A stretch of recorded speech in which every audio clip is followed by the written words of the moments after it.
Kalian mohon kesediaannya, keikhlasannya untuk menyebarkan ke sebanyak mungkin warga di seluruh Indonesia. Saat ini teman-teman sudah bisa masuk ke Google Play Store, lalu kemudian mendownload satu aplikasi yang namanya Warga Jaga Suara.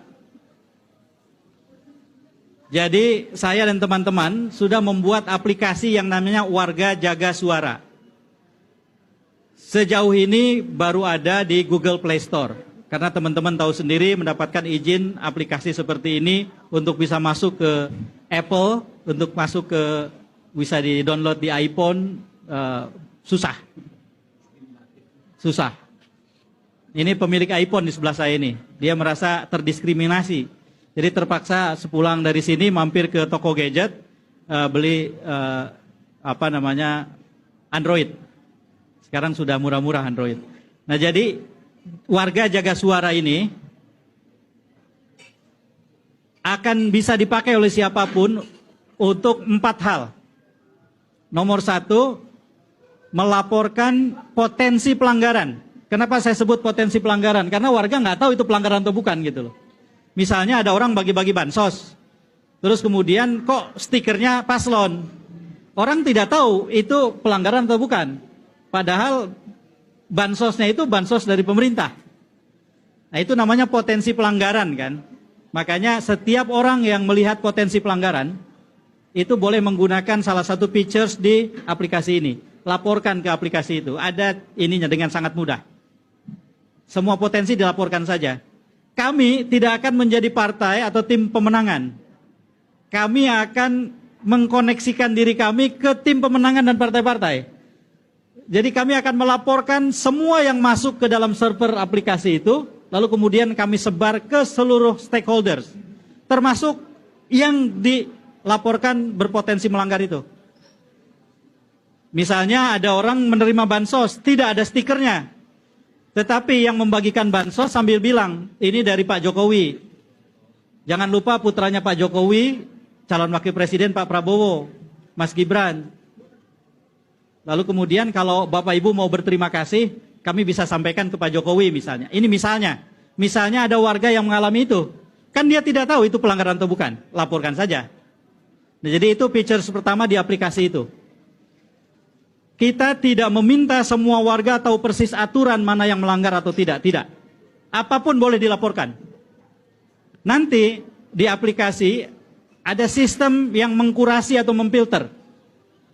Yang sudah jelas melanggar, berpotensi melanggar, laporan biasa. Tiga-tiganya insya Allah akan kami kalibrasi atau apapun namanya ke semua stakeholders. Kayak tadi misalnya stikernya itu paslon nomor 2. Kami tetap juga sampaikan ke paslon nomor 2 sejauh kami dikasih akses. Jadi prinsipnya adalah ini kerja warga, bukan kerja partisansip berdasarkan pemihakan. Itu nomor 1. Nomor 2, di hari H, bagian penting dari penghitungan suara adalah C1 plano. C1 plano adalah kertas plano yang ada di TPS, yang kemudian akan ditulisi. Dan Pilpres, kalau tidak keliru, itu akan dihitung pertama. Sehingga tidak perlu menunggu untuk yang terlalu lama untuk bisa melihat pengisian C1 plano Pilpres. Karena Pilpres duluan. Lalu kemudian di situ akan dihitung. Pada saat selesai perhitungan, warga yang ada di TPS, kami dorong, kami anjurkan memfoto menggunakan aplikasi itu, C1 plano di TPS-nya. Maka langsung terkirim ke kami semua itu. Itu yang kedua. Terus ada yang bertanya, KPU kan menyediakan aplikasi khusus untuk memfoto. Sehingga C1 plano nanti ketika difoto pakai aplikasi dari KPU akan muncul nomor registrasi foto. Tidak masalah. Kami tidak akan menggunakan foto C1 plano itu sebagai alat bukti ketika ada dispute atau ada pertentangan di dalam rekap. Atau di MK kemudian. Bukan. Ini adalah alat untuk melakukan perhitungan cepat berbasis warga. Bagaimana kalau di satu TPS ternyata banyak yang mengirimkan foto C1 plano? Tidak masalah. Karena tidak akan muncul menjadi perhitungan yang berganda.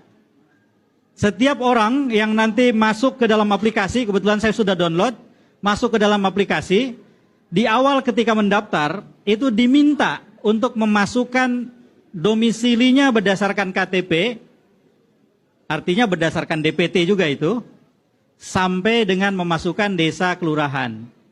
Sehingga ketika yang bersangkutan mengatakan TPS 19, itu dengan sendirinya masuk ke TPS 19 kelurahan atau desa tertentu yang spesifik. Kalau ada 10 foto yang terkirim ke aplikasi dari TPS yang sama, maka 10 foto itu tidak akan muncul 10. Tapi aplikasi akan memfilter, mengkurasi, muncul hanya 1. Dihitung pun hanya 1. Justru yang 10 itu bisa dipakai untuk saling mengkonfirmasi. Jangan-jangan ada yang dengan cepat sudah bisa mengedit foto kan? Dikirim ke aplikasi, bisa saja kan? Kalau ada 10 lebih enak. Kok yang 1 beda sendiri? Kita buang yang 1, yang 9 yang sama kita ambil. Kira-kira begitu. Jadi foto C1 aplikasi. Saya yakin orang segaptek apapun kalau memfoto itu bisa gitu. Dan cukup memfoto langsung send, langsung terkirim ke server kami. Yang ketiga, nah ini sifatnya tidak wajib. Kami menyediakan cara juga mengisi formulir perhitungan suara Pilpres di TPS-nya. Ada formulirnya.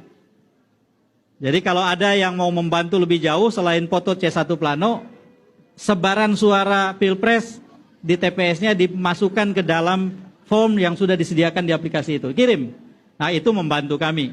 Nanti semua data tadi, C1 yang dikirim plano, kemudian ada yang mengirim, itu saling kami jadikan alat untuk konfirmasi. Ditambah lagi dengan jaringan yang saya dan teman-teman miliki, kami juga akan berusaha untuk mendapatkan kopi C1, dokumen C1. Insya Allah sudah ada beberapa pihak yang dengan senang hati membantu. Saya terus terang sore ini datang ke pertemuan, antara lain ingin meminta mereka yang akan ikut pertemuan itu, yuk kita kolaborasi. Kalau nanti ada fotokopi C1 yang bisa kami akses, kami jadikan sebagai alat untuk mengecek satu dokumen dengan dokumen yang lain. Jadi yang kedua itu, features yang kedua. Features yang ketiga, yang tadi yang ketiga ya, mengisi formulir. Yang keempat, ini feature tambahan. Bagi mereka yang ingin memasukkan data dirinya, tercatat sebagai bagian dari relawan warga jaga suara, itu dipersilahkan, didorong untuk memfoto jarinya yang sudah mencoblos, pakai aplikasi, lalu kemudian akan terdata. Jadi kami akan gunakan untuk kebutuhan tertentu ini. Foto-foto jari yang sudah ini. Tetapi ada pertanyaan. Saya golput, saya ingin jadi relawan, boleh nggak? Boleh. Maka foto jenis kedua yang boleh dikirim adalah yang seperti ini, Pancasila. Kebetulan tidak ada kandidat nomor 05 untuk Pilpres, jadi aman. Kalau Pileg kan ada, nomor 5 itu siapa ya? Nasdem ya? Nomor 5, oh Nasdem. Partai, kalau partai. Kalau Pilpres kan tidak ada. Jadi kalau tidak mau memilih, boleh dengan jari 5 difoto, masuk aplikasi itu. Itulah 4 features. Kenapa dibikin sebegitu sederhananya? Semakin sederhana, semakin bisa digunakan. Semakin rumit, saya yakin semakin banyak orang yang kemudian lihat aplikasinya saja, itu sudah mengkeret gitu. Nah jadi mohon bantuan dari teman-teman untuk menyampaikan ke sebanyak mungkin pihak. Selamat datang Mas.